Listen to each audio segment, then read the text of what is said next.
mastermind of young Dolph's murder was just found not guilty. So we're going to explain in this video what the circumstances were that led to a not guilty verdict. We're also going to explain the possibility of CMG and Yo Gotti potentially being charged in the future. We're also going to break down why a not guilty verdict was the worst possible option for this dude, because being in jail and being incarcerated is a whole lot safer than him being a... That's because, Flacco Grannick, that's because they know that the streets probably gonna deal with it.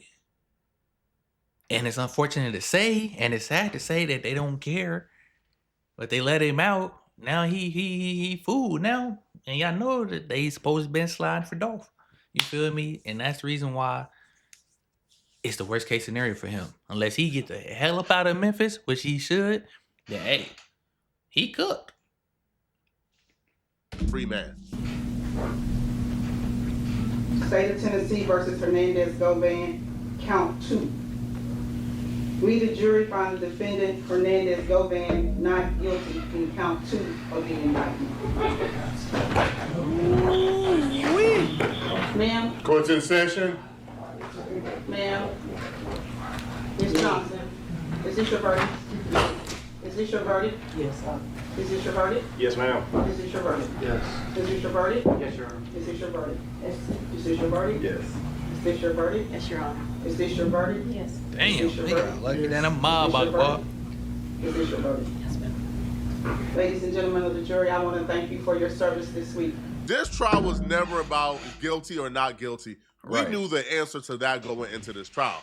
The question was, can you prove he's guilty? Do you have enough to prove he's guilty? Right. And when you look at exactly how this young Dolph murder was set up, they was very strategic. They were not on the phones discussing this. They weren't discussing this through text messages.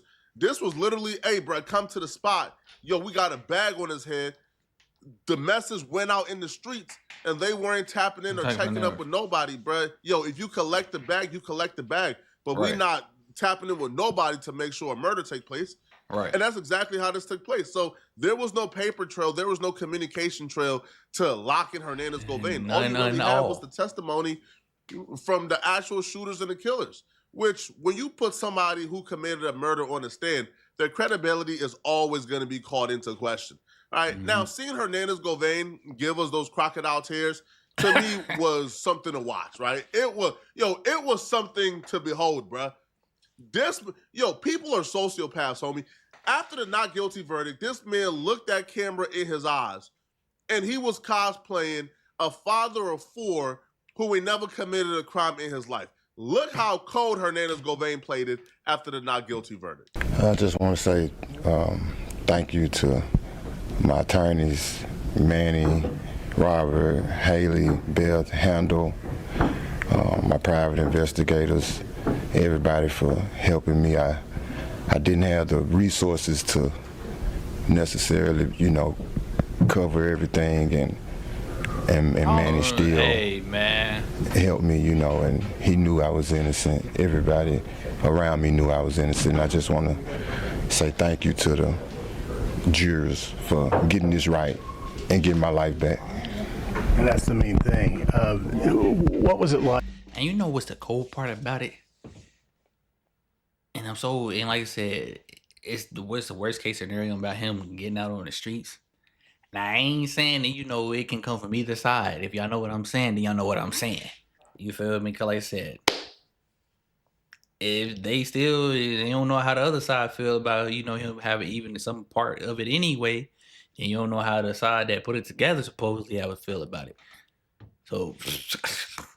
Like during the trial, he at what point did you think, hey, wait a minute, I think I have a chance?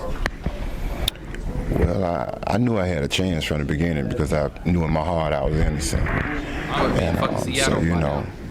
There was times during the trial, of course, you get some frustrations and stuff here and there, but overall, I knew my innocence would prevail. What I realized, especially watching this trial or even watching a law and crime interview Hernandez-Govan, I realized that a lot of us know a lot more about this case than even like the professionals. Like us who've been covering or watching this case or been in the weeds of this for about 4 to 5 years now, we understand this trial at a level that I don't even feel like the professionals understand. Like, for example, they gave the motivating factor. They attributed Hernandez-Govain motivating factor to be involved in this Young Dolph murder. He probably didn't. He wanted the bag, or right. he was connected to CMG for music opportunities.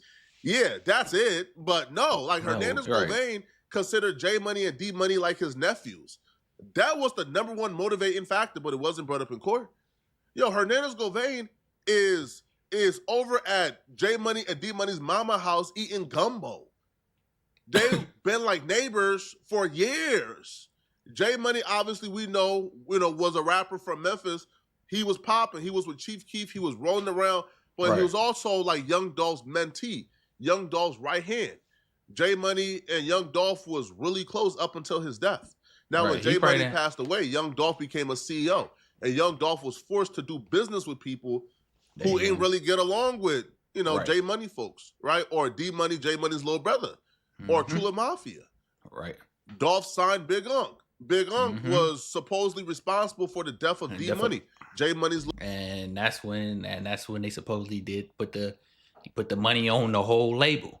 Once that happened, you feel me? They didn't like that, so that's when they supposedly went down. Little brother. So when Young Dolph signed Big Unk, D Money's mama is all on Facebook, all on Twitter, cussing out Young Dolph. The streets is talking, songs is being made, calling Young Dolph flawed. And that's when Chula Mafia turned against Young Dolph. And that's when Chula Mafia had their own motivating factor to take out Young Dolph. Right. They weren't just riding around hunting for CMG. No, they were riding around hunting for themselves as well. So when we understand this case at a micro level, that I don't even feel like investigators or detectives understood this case. Right. I'm sorry if you already answered, but when you heard those 5 words, you are free to go. Just that reaction. Man, you better move out of Memphis and everything. You want to know how I felt? Absolutely. Let's say you better take your ass to Seattle or Vermont. It's hard to explain the feeling of knowing you got your life back. And it's one of the best feelings I ever experienced. And I'm just happy to be free. How much of a weight is this, lifted off of your shoulders after hearing not guilty or not guilty?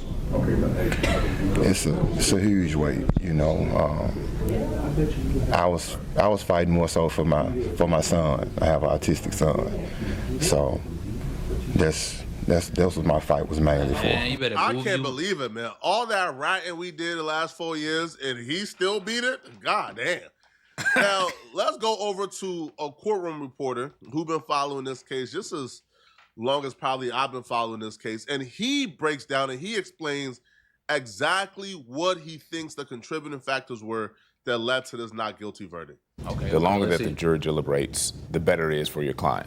They're discussing certain things, but this was a very limited amount of information, very limited jury verdict form that they had to consider, essentially 3 charges, all wrapped around the same thing. So it wasn't a lot of complexity there.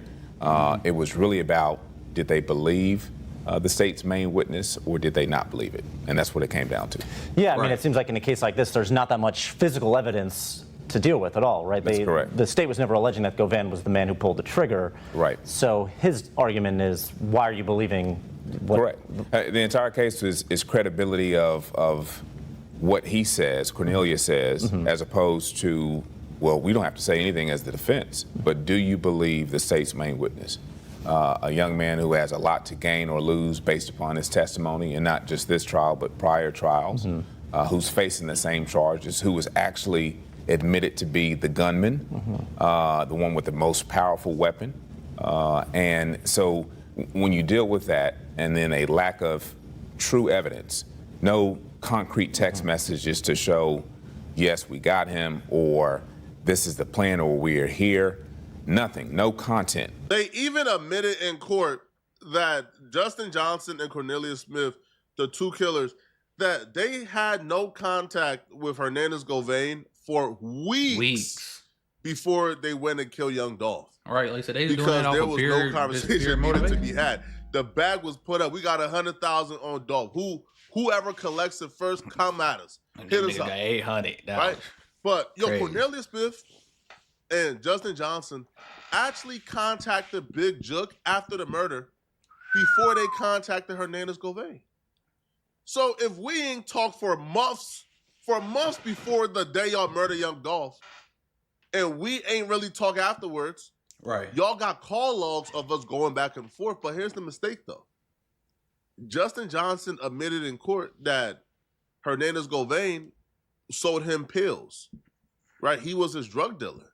Right. So the calls that they were having, the back and forth, that could junkie. just be attributed to, Cornelius Smith wanted pills. Right. It was hard to really pin him down, especially when, there's no text messages or calls weeks before the murder, for weeks.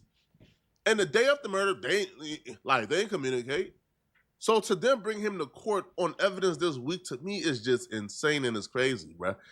But he would also touch on the possibility that other people could be indicted. The only thing that I understand that states have produced to the jury for them to consider were you've got multiple phone calls. Mm-hmm. And for Mr. Govan to be the admitted dealer of the state's main witness of supplying pills and all those things, that would not be a surprise if you've got multiple contacts, they live in the same neighborhood.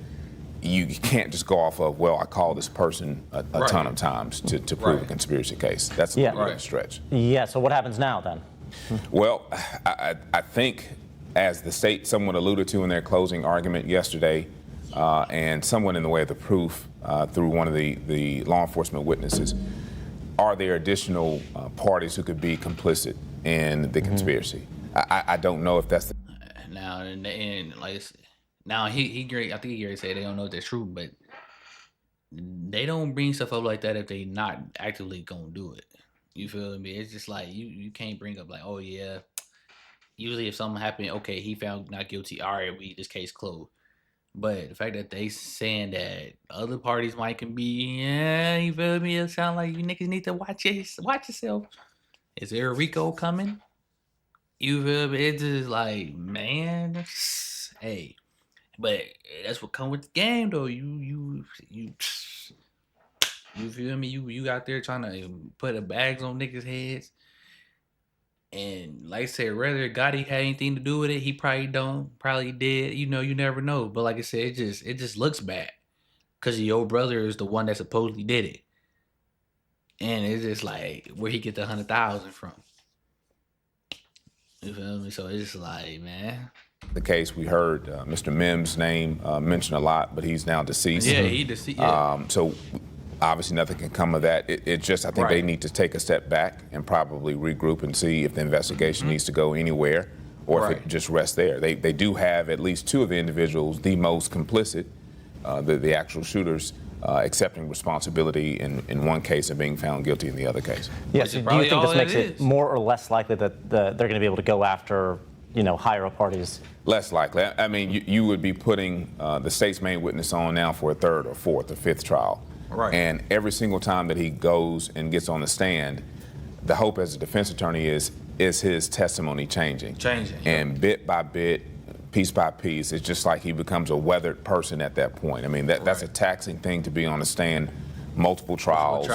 For multiple hours at a time and have to remember and be consistent with everything. Yeah, I mean, to your point, it was a pretty quick trial. To come to this conclusion within just 3 or 4 days. Right. Seems like the jury knew kind of what they were going to come to. Well, I don't know if that's the case that they knew. I mean, obviously, from a human perspective, they decided quickly. Exactly. I mean, it was one of those things that they probably had to go back into the jury deliberation room and say, do we believe what he said, the state's main witness? Forget what the girlfriend said for the most part. Law enforcement's testimony wasn't really helpful whatsoever. Right. The autopsy, it was what it was. But does this young man's testimony line up? And do we have enough? And what a lot of people fail to remember is that it's not just beyond a reasonable doubt. It is beyond a reasonable doubt for a criminal case. But in our jury instructions, as Judge Johnson Mitchell read to the jury yesterday, it requires a moral certainty.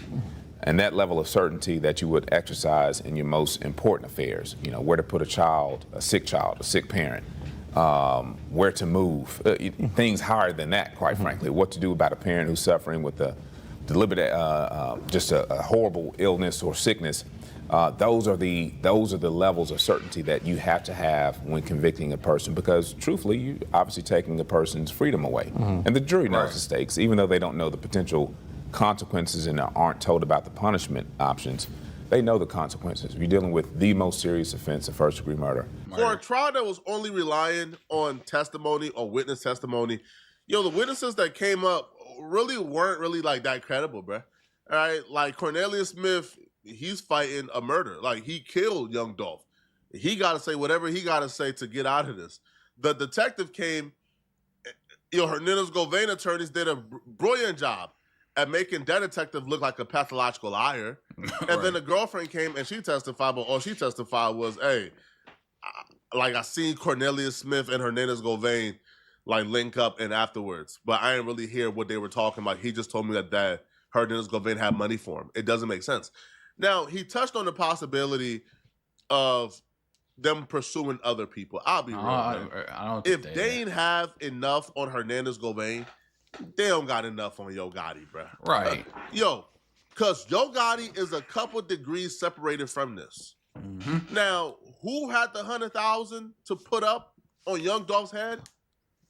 Obviously, the head of CMG, which is Yo Gotti. Yo Gotti is the multimillionaire in the situation. Yo Gotti's brother wasn't a multimillionaire. He was doing pretty well for himself. He was the president of CMG, but the budget and 100,000 came from Yo Gotti. It had to have come from Yo Gotti, right? From my perspective, my opinion, allegedly, okay? So the bad man is just responsible for, hey, yo, I'm going to cover the 100,000. My brother going to do all the negotiating, all the recruiting. Yo Gotti probably ain't never picked up a phone or talked to Cornelius, Justin Johnson, or Hernandez Govain in his life. Right. In his life. Never. So if you ain't have enough to charge or arrest Big Jook, you ain't have enough to convict Hernandez Govain, you ain't got enough to charge or damn near get a conviction for Yo Gotti. Forget about it, bruh. Now, Hernandez Govain's lawyer, when he was asked after the not guilty verdict, he also brought up the fact that, go after the real people. Go after the people who is capable of coming up with $100,000 to put on somebody's head. Those people is CMG and Yo Gotti. Yep.